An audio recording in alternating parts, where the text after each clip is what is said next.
Ele foi levado para o subsolo e lá encontraram vários dispositivos extraterrestres, um dos quais continha uma série de letras, e 4 ou 5 deles estavam nessa esfera.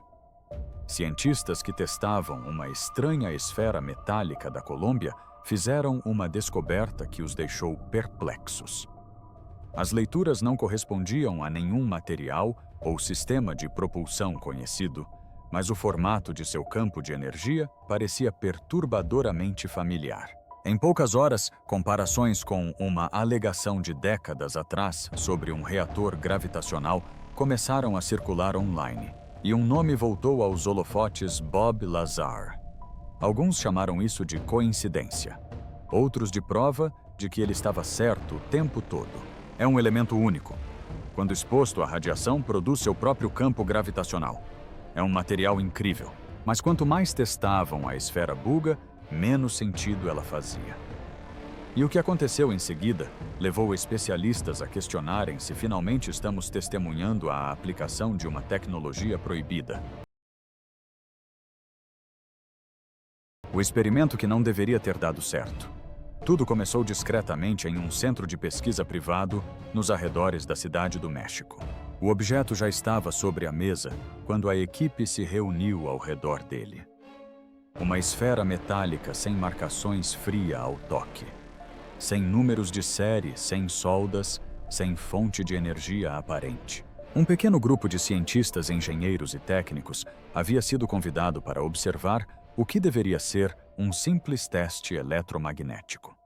De acordo com anotações internas posteriormente analisadas por repórteres, o objetivo era apenas registrar como o objeto reagiria à corrente controlada.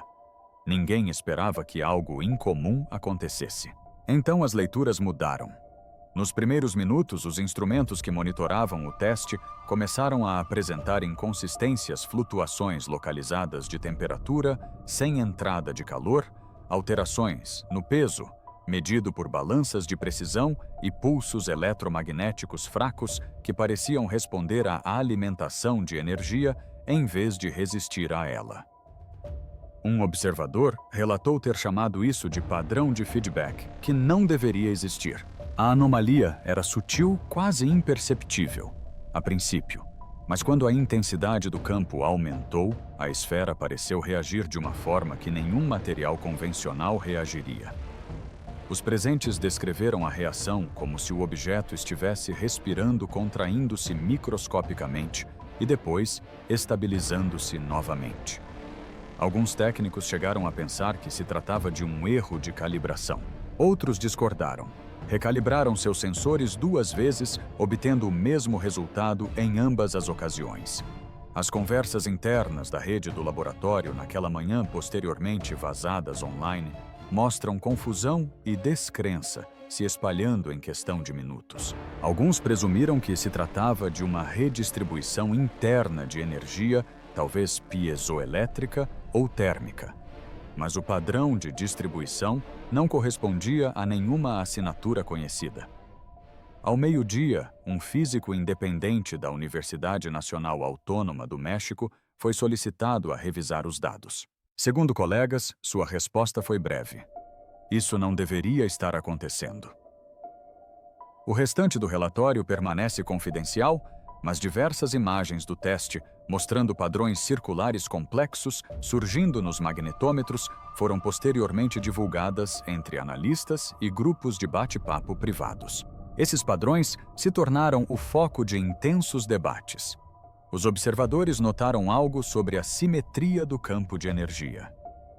As linhas de campo, em vez de formarem interferência caótica, curvavam-se em um formato trilobado, com cada segmento girando em torno de um nó central estável. Um engenheiro chamou isso de modelo de interferência gravitacional balanceada, embora essa expressão nunca tenha aparecido na documentação oficial. Em poucas horas, o vídeo da tela do monitor começou a circular online, sem metadados, mas inequivocamente relacionado ao teste daquele dia. A equipe não divulgou um comunicado completo sobre o que aconteceu em seguida, e todas as solicitações públicas receberam a mesma resposta. Os únicos detalhes verificados por analistas externos são que a esfera foi submetida a uma carga de Van de Graaff e que a resposta do campo gerada foi diferente de tudo o que já havia sido registrado em materiais condutores padrão. O que chamou a atenção nos dias seguintes não foi apenas a filmagem em si, mas a linguagem usada em memorandos internos. Uma pequena anotação rabiscada em uma das margens dizia padrão de ressonância idêntico ao modelo teórico de 1989. Lazar. A referência permanece sem explicação. Ninguém assumiu publicamente a responsabilidade pela anotação e ninguém confirmou de qual documento ela veio. No entanto, isso foi suficiente para mudar a conversa da mera curiosidade para o alarme. Pesquisadores com experiência em materiais aeroespaciais começaram a solicitar acesso. Um laboratório na Califórnia teria se oferecido para replicar o teste em condições controladas. Outros apelaram à moderação, instando a transparência e a partilha de dados. O objeto, agora conhecido mundialmente como Esfera Buga, já havia se tornado alvo de especulação. Mas após esse teste, a discussão mudou de rumo. Não se tratava mais de saber se era real, mas sim se era replicável. Até hoje, as imagens desse experimento continuam sendo a evidência mais discutida relacionada à esfera. A análise oficial não foi publicada, e a equipe envolvida evitou entrevistas públicas. O que se sabe é que algo inesperado ocorreu dentro daquele laboratório, um evento mensurável que não se conformou ao comportamento conhecido da matéria sob a ação da eletricidade. Se foi uma simples anomalia, uma propriedade singular da composição da liga, ou algo completamente além da capacidade da engenharia atual, permanece uma questão em aberto. E em meio a essa confusão, aquele bilhete com uma única palavra, Lazar, foi suficiente para reacender um debate que a ciência pensava ter enterrado há décadas. A esfera que surgiu do nada. Antes de ser exposto a luzes fortes e equipamentos de teste, o objeto estava semi-enterrado em um campo nos arredores da cidade colombiana de Buga. Os primeiros relatos vieram de agricultores locais que ouviram o que descreveram como um zumbido metálico seguido por um clarão que cruzou o céu noturno no início de março de 2025. Ele não caiu nem explodiu. Segundo testemunhas, o objeto pousou quase suavemente, deixando uma pequena depressão no solo. Pela manhã, a notícia já havia se espalhado pela pequena comunidade e, ao meio-dia, fotos já circulavam online com a manchete "Orbe cai do céu em Valle del Cauca". Inicialmente acreditava-se que pudesse ser parte de um satélite ou balão meteorológico. A Autoridade de Aviação Civil da Colômbia verificou a presença de detritos de reentrada e não encontrou nada no radar. A Força Aérea Colombiana confirmou posteriormente que nenhuma aeronave ou objeto espacial conhecido havia sobrevoado a área naquele momento. Quando as autoridades chegaram para isolar o local, encontraram um objeto metálico perfeitamente esférico com cerca de 80 centímetros de diâmetro liso em todos os lados e o mais estranho frio ao toque, apesar de ter ficado exposto ao sol por horas. A polícia local documentou a descoberta, isolou a área e contatou especialistas universitários em Bogotá para análise. Mas antes que o objeto pudesse ser removido, ele foi visitado por uma equipe de pesquisadores particulares liderada por um conhecido jornalista e investigador de fenômenos aéreos inexplicáveis, Jaime Maussan. O que aconteceu em seguida transformou uma curiosidade local em uma história internacional. A equipe de Maussan filmou a operação de recuperação. As imagens posteriormente exibidas no México mostram a esfera sendo içada por 4 pessoas, usando cintas de nylon. Um dos pesquisadores pode ser ouvido dizendo: "É mais pesada do que parece". Medições subsequentes confirmaram que a esfera pesava cerca de 25 quilos densa para o seu tamanho, mas não impossivelmente. O que causou estranheza foi o seu comportamento quando tentaram fazê-la rolar.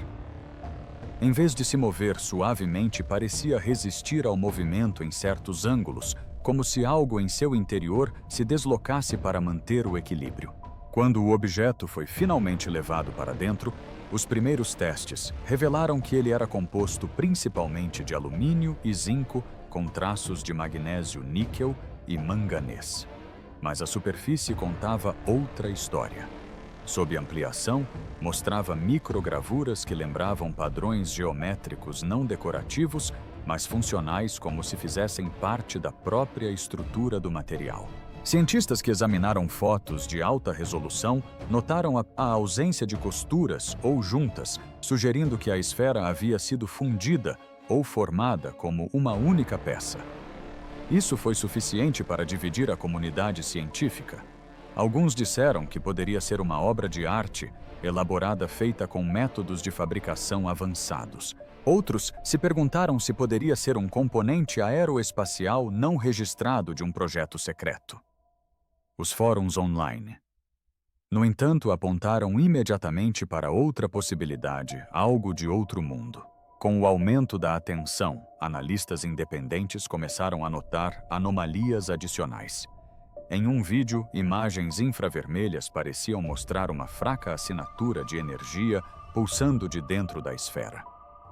A leitura era inconsistente. Não era térmica nem elétrica, mas rítmica. Questionada, a equipe de Mosan afirmou que poderia ser uma reação interna desencadeada pelo campo magnético da Terra. Os críticos argumentaram que tal afirmação carecia de provas. Mesmo assim, a curiosidade se espalhou mais rápido do que a cautela. Em uma semana, a esfera de Buga tornou-se um dos assuntos mais comentados no mundo todo. Ela foi enviada ao México para testes controlados sob a supervisão de diversos laboratórios, incluindo um associado à Universidade Nacional Autônoma. Lá, começaram os primeiros experimentos eletromagnéticos. A mesma série de testes que mais tarde levaria às inexplicáveis leituras de energia de que falamos anteriormente. Mas antes daquele dia no laboratório, a maioria dos especialistas acreditava que a esfera era simplesmente uma peça de metal sofisticada. Foi somente quando o primeiro teste de carga produziu padrões de reação mensuráveis que o tom mudou da curiosidade para a descrença. Mesmo assim, ninguém imaginava que seria comparado a um dispositivo teórico descrito pela primeira vez mais de 3 décadas antes. Por ora, os fatos eram simples. Uma esfera metálica sem identificação havia aparecido sem aviso prévio, construída com materiais conhecidos, mas comportando-se como algo que pertencia a uma categoria completamente diferente. Independentemente de sua origem, uma coisa era certa: não se parecia com nada construído para os céus da Terra. E à medida que os testes continuavam, o mistério só começava a se aprofundar. Projetos do passado. Quando as notícias sobre a esfera colombiana chegaram aos círculos de pesquisa online, a maioria dos cientistas as descartou como mais um mistério da internet. Mas então, alguns analistas independentes começaram a notar algo peculiar. Os diagramas de distribuição de energia, divulgados a partir dos testes no México, apresentavam uma semelhança não com qualquer projeto aeroespacial conhecido, mas com diagramas elaborados por um homem cujas alegações já haviam sido ridicularizadas pela comunidade científica, Bob Lazar. A história de Lazar remonta a 1989, quando ele apareceu na televisão, alegando ter trabalhado em uma instalação secreta conhecida como S4, perto da Área 51. Segundo ele, seu trabalho era ajudar na engenharia reversa de sistemas de propulsão recuperados de naves não tripuladas. No coração desses sistemas, de acordo com ele, havia algo que chamava de reator gravitacional, alimentado por um elemento superpesado, então desconhecido pela ciência, o elemento 115. Quando bombardeado com prótons, explicava, o elemento produzia antimatéria que interagia com uma câmara-alvo, gerando um intenso campo gravitacional. 3 amplificadores dispostos ao redor do reator poderiam concentrar e controlar esse campo, permitindo que uma nave manipulasse o próprio espaço-tempo. Na época, suas afirmações foram descartadas como fantasia. Não havia evidências nenhum elemento 115 e nenhuma prova de que a gravidade pudesse ser projetada ou amplificada de forma prática. No entanto, décadas depois, analistas que compararam a estrutura interna da esfera falsa com os antigos esboços de Lazar começaram a notar correlações específicas demais para serem ignoradas. De acordo com uma digitalização metalográfica vazada, a esfera continha múltiplas cavidades internas dispostas ao redor de um núcleo central denso, não aleatoriamente, mas simetricamente. O padrão correspondia à configuração tríplice que Lazar havia descrito anteriormente. Até mesmo os tênues canais fibrosos que conectavam as cavidades pareciam consistentes com o que ele chamou de guias de ondas gravitacionais, condutos teóricos para controlar o fluxo direcional dentro de uma unidade de propulsão autônoma. Ainda assim, os especialistas alertaram para a necessidade de cautela. Padrões semelhantes podem surgir em projetos mecânicos naturalmente otimizados. Turbinas giroscópios e até mesmo dispositivos microfluídicos, onde o equilíbrio é fundamental. No entanto, a combinação de simetria, densidade e resposta energética registrada durante os testes deixou margem para interpretação. Um engenheiro do Instituto Politécnico Nacional do México, falando anonimamente, disse que a reação eletromagnética do objeto não se comportou como a de um condutor passivo. Em suas palavras, quando aplicávamos uma carga externa, ela não apenas armazenava ou dissipava energia. Ela a redirecionava quase como se tivesse um circuito de feedback embutido que não conseguíamos isolar.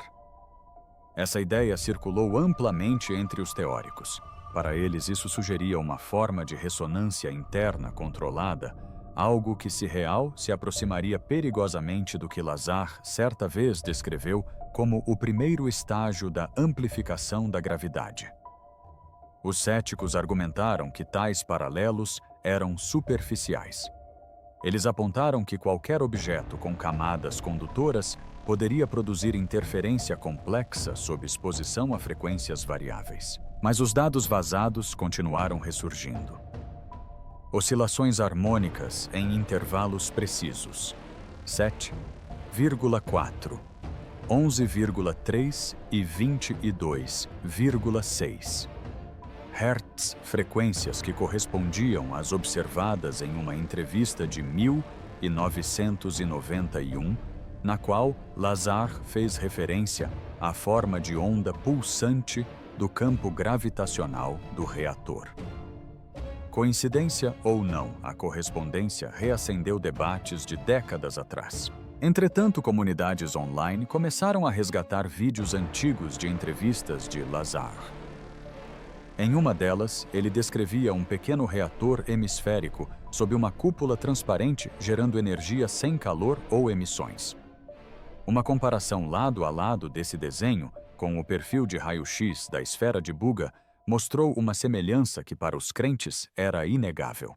Para os físicos tradicionais, a discussão girava menos em torno de crenças e mais em torno da integridade dos dados. De onde vieram as imagens? Quem as verificou?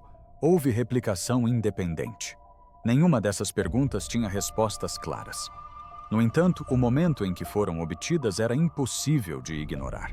A esfera surgiu apenas alguns meses antes de uma série de novas revelações sobre fenômenos aéreos não identificados, criando a tempestade perfeita para especulações. No final de abril de 2025, o nome Bob Lazar voltou a ser tendência. Veículos de notícias revisitaram suas alegações, desta vez com menos escárnio e mais cautela. Até mesmo publicações que antes o rotulavam de farsante começaram a reconhecer que certos aspectos de sua história, particularmente a menção a um elemento superpesado posteriormente confirmado como moscóvio, agora pareciam menos implausíveis. Coincidência, profecia ou invenção? As semelhanças entre a esfera de Buga e o esboço do reator de Lazar eram inegáveis o suficiente para capturar a atenção global. Ninguém ainda ousara chamar isso de prova, mas até os céticos concordavam em um ponto.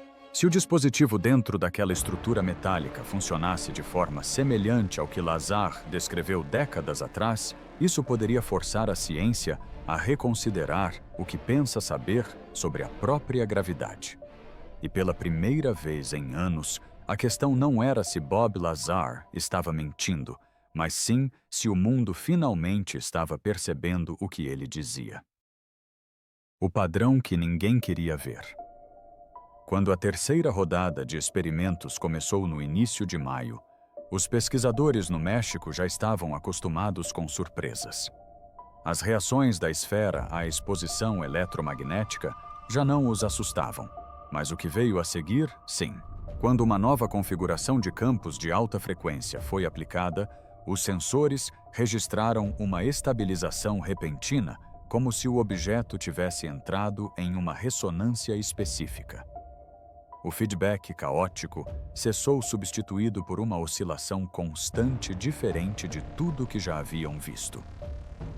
As leituras formaram uma assinatura geométrica precisa com 3 nós girando em sincronia em torno de um pulso central. Para a maioria da equipe, parecia um padrão de ressonância harmônica, o tipo que se esperaria de um sistema de controle sofisticado. Mas para um observador que assistia por trás do vidro parecia algo completamente diferente. Essa é exatamente a mesma estrutura da qual Lazar falou. Sussurrou ele quase para si mesmo. Foi então que os cientistas perceberam que a esfera de Buga correspondia a outro dispositivo estranho, o que significava que Bob Lazar estava certo. Ninguém na sala respondeu, mas todos conheciam a referência. O termo amplificador de gravidade, Javuski, já havia surgido em discussões privadas entre o grupo, meio em tom de brincadeira, a princípio depois com mais frequência, à medida que os dados continuavam a desafiar qualquer explicação. Desta vez, as linhas de campo no magnetômetro exibiam um padrão tão simétrico, tão controlado, que um dos técnicos o chamou de equilíbrio de 3 pontos. Outro anotou forma de onda trilobada, fonte estável, emissão modulada internamente. Foi a formulação dessa última frase que deu início à reação em cadeia online. Alguém vazou o documento e, em poucos dias, imagens comparando o mapa de ressonância da esfera de Buga com os esboços de reatores de Bob Lazar de 1989 se espalharam pelas redes sociais. A semelhança era impressionante. Ambos mostravam uma simetria tripla, um núcleo interno e um campo de energia girando em torno de um eixo invisível. Foi então que a especulação se transformou em convicção para muitos que observavam de fora. Comentaristas começaram a dizer que cientistas que estudavam a esfera haviam notado que ela correspondia ao design de outro estranho dispositivo descrito décadas antes. Um dispositivo que Lazar afirmava ter vindo de algum lugar muito além da Terra.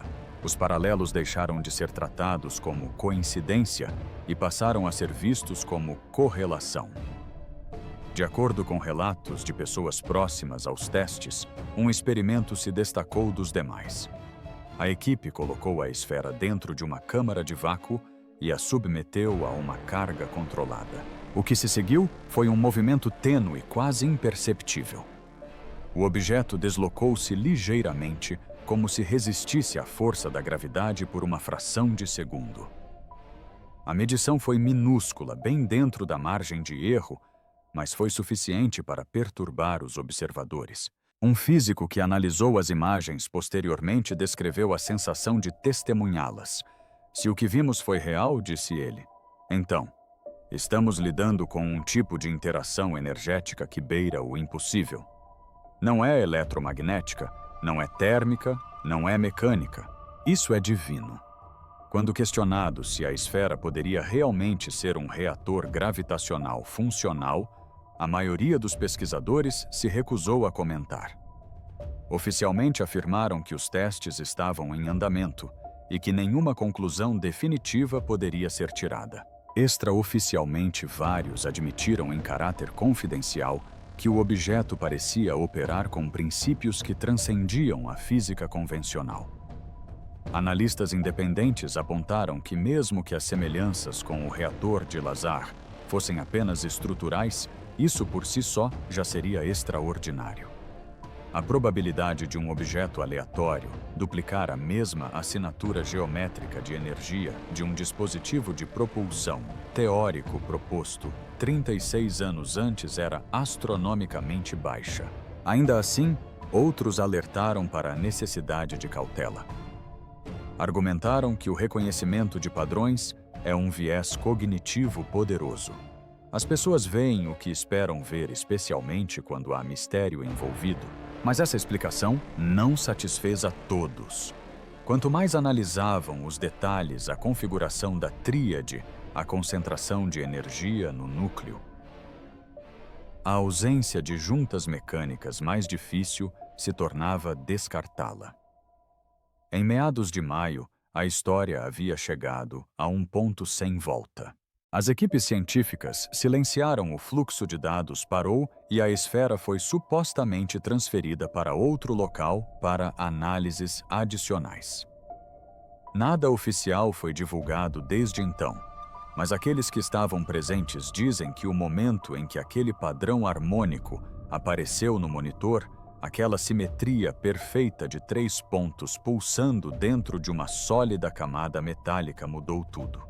Foi a primeira vez que perceberam que talvez não estivessem apenas estudando uma anomalia, mas sim diante da evidência de uma ideia, outrora ridicularizada, e da possibilidade de que depois de todos esses anos, Bob Lazar pudesse estar certo. Silêncio e escrutínio. O silêncio veio primeiro. Após semanas de declarações públicas, visitas ao laboratório e demonstrações controladas, a equipe que trabalhava na esfera Bugha parou de falar completamente. Nenhuma nova filmagem, nenhum relatório, nenhuma aparição na imprensa.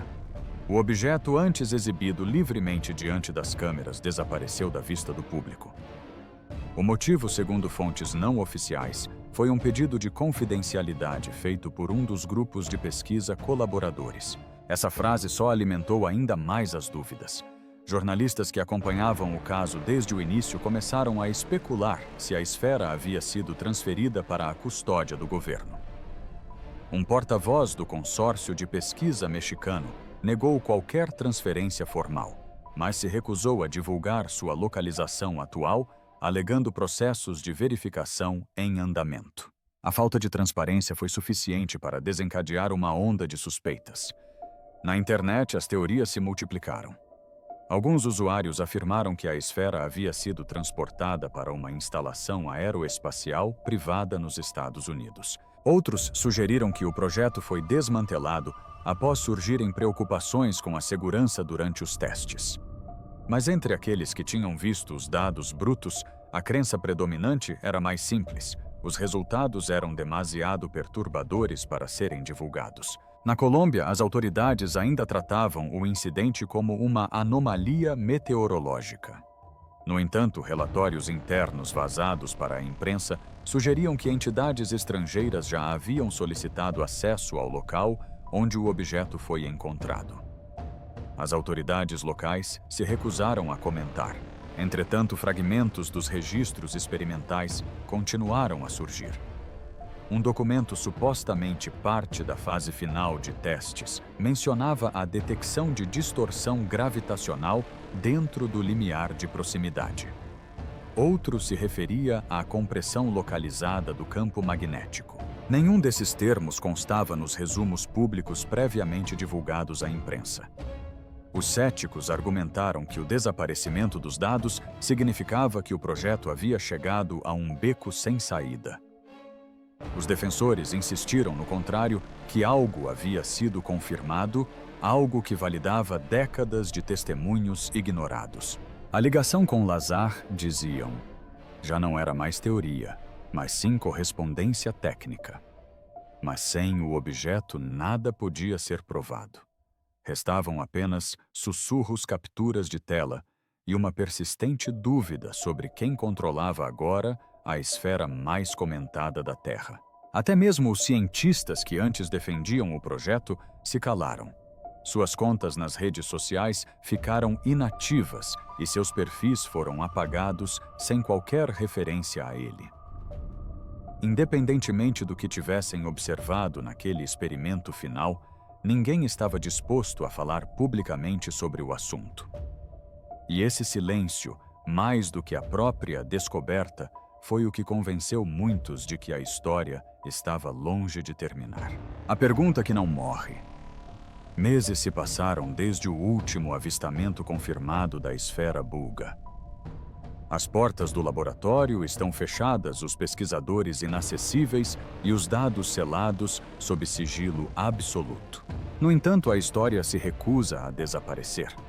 A cada poucas semanas surge uma nova alegação, uma suposta foto da esfera em transporte, uma mensagem de alguém que afirma ter trabalhado no projeto ou uma notícia de que ela agora está armazenada em uma instalação que não consta em nenhum mapa.